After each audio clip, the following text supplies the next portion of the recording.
Whatever you can imagine, I can create. Let's party. Nice choice. Welcome back sa PH Grind Recap. Whatever you can imagine, I can create. Ngayon ay ibabahagi ko sa inyo ang American superhero film ngayong 2023 na pinamagatang Blue Beetle. Nice choice. Spoilers ahead, watch out and take care. Nagsimula ang pelikula sa pagpapakita ng ilang mga kriminal na naghahanap ng isang bagay. Kabilang sa kanila ay ang kapos-palad na babae na si Victoria Cord at sa tabi niya ay ang kanyang tauhan na si Carapax. Sinabi ni Victoria kay Carapax na makalipas ang 15 years sa wakas ay natagpuan na niya ang bagay na kailangan niya para sa kanyang proyekto. Ang bagay na ito ay mahiwaga at tinatawag na beetle. Sumunod, makikita natin ang bida sa pelikula na ang batang Mexican na si Jaime. Pagkatapos ng graduation, umuwi siya para makita ang kanyang pamilya na binubuo ng kanyang ama na si Alberto, Nanay Rocio, Lola Nana, kapatid na si Milagro at ang kanyang Uncle Rudy. Masaya si Jaime na makita sila muli matapos ang mahabang panahon. Habang sila ay kumakain, ang kanyang pamilya ay naghatid ng masamang balita at sinabing malapit ng kunin ng bangko ang kanilang bahay. Dahil nalungkot sa balita, kinausap ni Jaime ang kanyang kapatid at ipinahayag ang kanyang pagkainis na ang lahat ay maaaring umunlad maliban sa kanila. Sinabi naman ni Milagro na ang pag-unlad ay para lamang sa mga tagalungsod at hindi para sa mga Mexican. Nang marinig iyon, ipinangako ni Jaime na magsusumikap siya at hindi magtatagal ay magkakaroon sila ng mansyon at lahat ay magiging masaya. Makalipas ang ilang panahon, makikita si Jaime na nakatira na ngayon sa isang mansyon. Pero nalaman na isa lang pala siyang tagalinis doon kasama ang kanyang kapatid na nagtatrabaho para sa mayamang babae na si Victoria. Isang araw ay narinig ni Jaime ang isang pag-uusap kung saan nakilala niya ang isang babae na si Jennifer o Jenny na pinapagalitan ng kanyang tiyahin na si Victoria dahil sa pagtatanong sa muling pagbubukas ng isang proyektong militar na tinatawag na OMAC. Layunin ng proyektong ito na lumikha ng malalakas na mga sundalong cyborg na kayang talunin ang anumang hukbo. Sinalungat ni Jennifer ang ideyang ito at naniniwalang hindi dapat mamuhunan ang kumpanya ng kanilang pamilya sa teknolohiya ng militar. Pinatahimik siya ni Victoria, ininsulto at ikinumpara siya sa kanyang walang kwentang ama. Nang pinagbantaan siya ni Victoria at inutusan ang kanyang mga tauhan na atakihin siya, ipinagtanggol siya ni Jaime. Pero pinalaya siya ni Victoria at ang kanyang kapatid. Nagpasalamat si Jenny kay Jaime pero nakonsensya siya dahil alam niyang kasalanan niya na nawalan sila ng trabaho. Ibinigay niya sa kanya ang kanyang numero at nag-alok na tulungan siyang makahanap ng bagong trabaho sa kanyang kumpanya. Kinabukasan, pumunta si Jaime sa kumpanya ng pamilya ni Jenny kasama ang kanyang pamilya. Habang naghihintay siya sa labas, makikita si Jenny na palihim na pumasok sa isang laboratory at nagnakaw ng isang bagay na mukhang salagubang at inilagay ito sa isang kahon. Dahil nagmamadaling makaalis, pinahawak ni Jenny kay Jaime ang kahon at nakiusap na huwag niya itong bubuksan anuman ang mangyari. Pumayag si Jaime at umuwi kasama ang kahon. Pag-uwi, nagtaka ang pamilya ni Jaime kung bakit bibigyan siya ng kahon ni Jenny. Kinukulit nila siya at kalaunan ay pinilit siyang buksan ito. Sa loob, nakita nila ang kakaibang Blue Beetle pero hindi nila maintindihan kung ano ito. Habang sinusuri ito, hindi sinasadyang nag-trigger ng reaksyon si Jaime, dahilan para sumanib ang beetle sa kanyang katawan at gumawa ng kakaibang mutation, at kalaunan ay nag-transform si Jaime bilang isang robot. I think he likes me.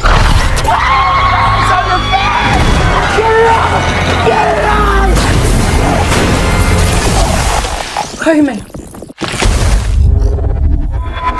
What the? Host acquired. Who said that? It's okay, it's gonna be okay!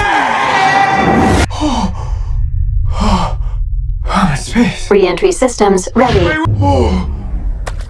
What is going on? Nalilito tungkol sa kung ano ang nangyayari, si Jaime ay lumipad sa paligid ng lungsod at sinubukan ang kakayahan ng suit. Sa kalsada, muntik nang masagasaan si Jaime pero buti na lang at pinrotektahan siya ng suit. Pagkatapos ay bumalik siya sa bahay at napansin na ang Blue Beetle ay nakadikit na ngayon sa kanyang likod. Dahil di maintindihan ang sitwasyon, nagpa siya si Jaime na hanapin si Jenny. Nang makarating si Jaime kay Jenny, nakita niyang hinahabol ito ng mga mersenaryo mula sa Corp Company. Kaya agad niya itong tinulungan at pinasakay sa sasakyan. Pagbalik sa bahay, ibinunyag ni Jenny na ang Beetle ay pagmamayari ng kanyang ama at nagsisilbing alien weapon para sa malawakang pagsalakay at maaari lamang ma-activate kung nakapili na ito ng taong magmamayari sa What the kanya. hell is this thing? It was given to my dad when I was a kid. Some kind of a world-destroying weapon. Oh, that's nice. Sinabi din niya na kailangan nila agad na matanggal ang beetle sa katawan ni Jaime dahil gagawin ng kanyang tiyahin ang lahat para makuha ito ulit. Nagtanong si Jaime kung paano nila matatanggal ang beetle. Sinabi ni Jenny na kailangan nilang pumunta sa base ng kanyang ama pero bago mapasok ito kakailanganin nila ng susi na nasa Cord Company. Nag-alok naman si Uncle Rudy na tulungan sila. Nalaman ni Victoria na ninakaw ang beetle kaya inutusan niya si Carapax na hanapin ito. Sa kabilang banda, nakarating ang tatlo sa Corp Company at sinabi sa kanila ni Uncle Rudy na huwag mag-alala sa mga CCTV dahil gumawa siya ng isang bagay na kayang ma-deactivate ang mga security camera. Sinamantala ni Jaime at Jenny ang pagkakataon at pumasok sa opisina para kunin ang susi na kailangan nila at ito pala ay isang relo. Nang papaalis na sila, sumulpot si Carapax at agad na inatake si Jenny pero napigilan siya ni Jaime at inactivate ang kanyang suit. Inactivate din ni Carapax ang OMAC project at nabigyan din siya ng military suit na nagpasimula ng laban sa pagitan ng dalawa.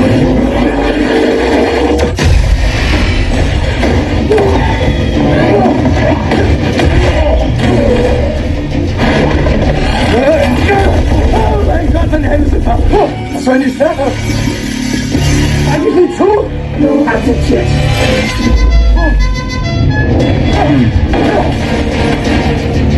Ich bin kein Mann! Gehirnerschütterung des...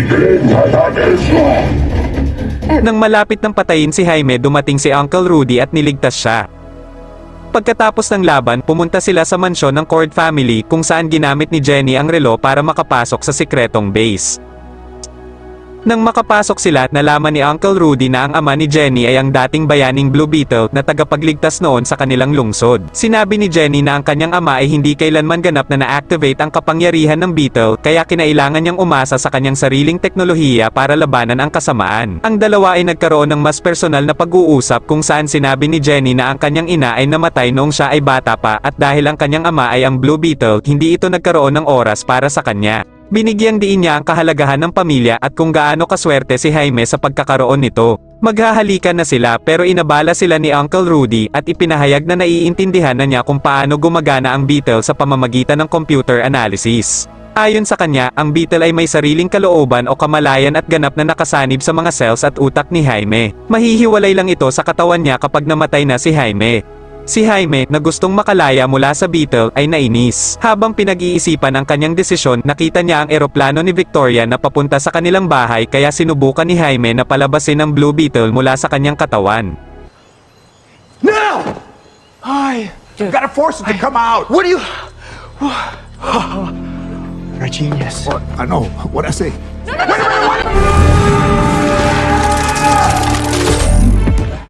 Samantala, pinalibutan ng mga armadong sundalo ang bahay ng pamilya ni Jaime. Pinasok ng mga sundalo ang bahay at pinalabas ang pamilya. Pinilit ng mga sundalo na sabihin nila ang kinaroroonan ni Jaime. Di nagtagal ay nakarating na si Jaime para protektahan ang kanyang pamilya. Inutusan ni Victoria ang mga sundalo na atakihin ang pamilya. Dahil ayaw na gumamit ng bala ni Jaime, pinatumba niya na lang ang mga sundalo. Verschwindet! No!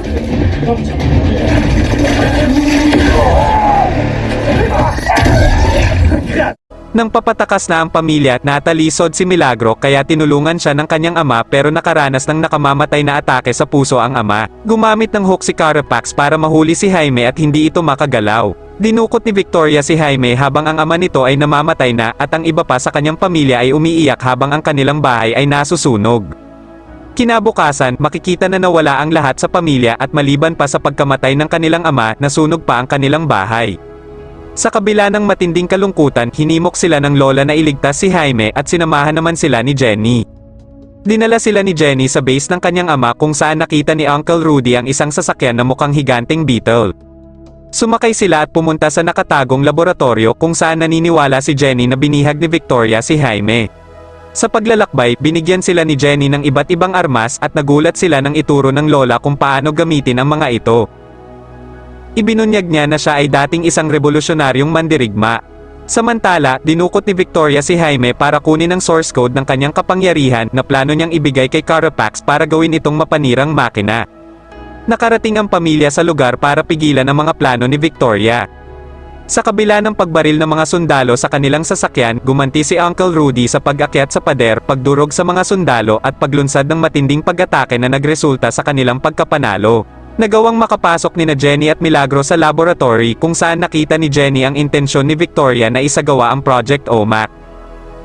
Bumuo si Victoria ng maraming hukbo ng mga robot na plano niyang bigyan ng mga kapangyarihan sa pamamagitan ng pagkopya sa source code ni Jaime. Samantala, labis na nagdusa si Jaime habang kinukuha ang kapangyarihan mula sa kanya. Nakaranas ng limbo si Jaime kung saan nagtagpo sila ng kanyang ama. Tiniyak sa kanya ng kanyang ama na magiging maayos ang lahat at hinikayat siyang bumalik bilang isang bayani. Pagkatapos magpaalam, nakita ni Jaime ang kanyang suit at muli siyang nagising. Nakita niya na matagumpay na naisagawa ni Victoria ang pagkopya sa code ng kanyang kapangyarihan at pagkatapos ay inilipat kay Carapax. Nagawang makatakas ni Jaime pero hinabol siya ni Carapax at maging ang ilang sundalo. Nahihirapan si Jaime na ilabas ang kanyang kapangyarihan para labanan ang mga sundalo pero mabuti na lang at dumating ang kanyang matapang na lola at niligtas siya. Samantala, sina Milagro at Jenny ay nag-navigate sa pasilidad para hanapin si Jaime. Bagamat nagawa nilang malampasan ang mga sundalo, napilitan silang maghiwalay at si Jenny ay nahulog sa mga kamay ng kanyang tiyahin na naghahangad na maghiganti. Kalaunan ay muling nakipagkita si Jaime sa kanyang pamilya at ang kanyang ina ay nag-udyok sa kanya na harapin ang mga sundalo at iligtas sina Jenny at Milagro na nananatiling nakakulong sa laboratorio. Dahil sa mga pinagdaanan ni Jaime, pinamalas niya ang kanyang buong kakayahan at pinatumba ang mga kalaban.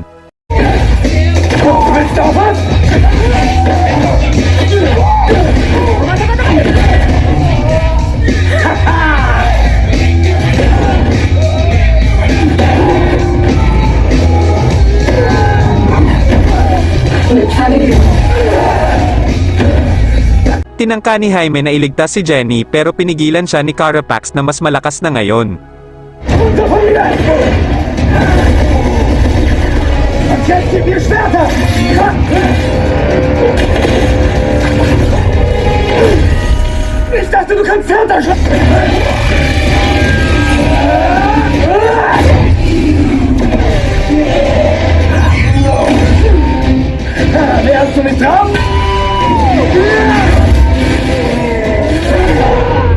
Regenerationssysteme gefährdet.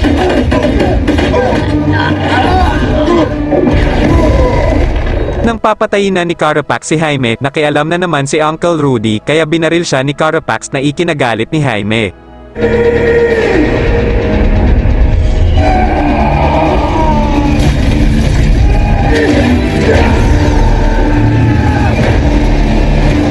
Nang akmang papatayin na ni Jaime si Carapax, pinigilan siya ng suit at ipinakita sa kanyang ang nakaraan ni Carapax. Nalaman na nawala kay Carapax ang kanyang ina dahil sa ginawang pagbomba ng Cord Industries at kinuha siya ni Victoria para magsagawa ng mga eksperimento sa kanya upang gawing sandata. Tinulungan siyang tumayo ni Jaime at sinabing ang pagmamahal ni Carapax sa kanyang pamilya ay nagpatibay sa kanya. Tinangka ni Victoria na tumakas sakay ng helicopter kasama ang biyag na si Jenny pero gumamit si Jenny ng gum na gawa ng Ted para bumagsak sila pabalik sa isla. Inutusan ni Victoria si Carapax na paslangin sina Jaime pero hindi na nakinig si Carapax sa kanya at pinalaya sila habang kinaladkad niya si Victoria papunta sa sumabog na laboratorio. Lumipad si Jaime papunta sa airship para samahan ang pamilya habang ang buong isla at ang lahat ng OMAC suit kasama si Victoria at Carapax ay sumabog. Nalaman ni Jaime na buhay pa si Uncle Rudy at ang lahat ay naging masaya. Sinama din nila si Jenny sa group hug. Pagkalipas ng mga araw, pumalit si Jenny bilang CEO para sa Cord Industries at inanunsyo na hindi na sila gagawa ng mga armas. Nagsagawa ng libing ang pamilya para kay Alberto pero sa kanilang pag-uwi, ang kapitbahayan ay pumunta na may dalang mga pagkain para ipakita ang kanilang suporta sa pamilya. Nangako ang pamilya na magtutulungan para muling ayusin ang kanilang buhay. Sinabi ni Jenny na ang kanyang kumpanya ay papalitan ang kanilang tahanan. Nag-usap sina Jaime at Jenny hanggang sa maghalikan sila. Nagsaya muli ang pamilya at inactivate ni Jaime ang kanyang Beetle at lumipad kasama si Jenny. Maraming salamat sa panonood at kung nagustuhan mo ang movie recap na ito, huwag kalimutang mag-subscribe para sa mga susunod pa na video.